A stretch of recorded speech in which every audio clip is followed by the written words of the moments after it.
planting standards? Hindi lang yun. Yes, of course, that is the advantage of the farmer. Plus, sila rin mismo qualified gawin ng 20 peso na bigas. Lahat ng farmer starting next year. But we might start it earlier.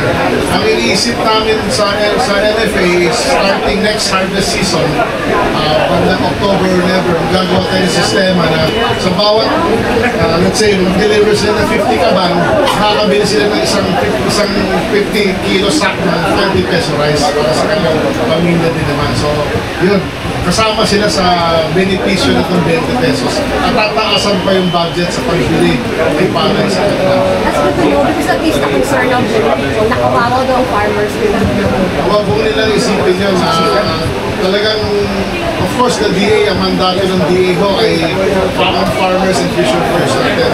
So, pero siyempre, may consumer din tayo kailangan isipin.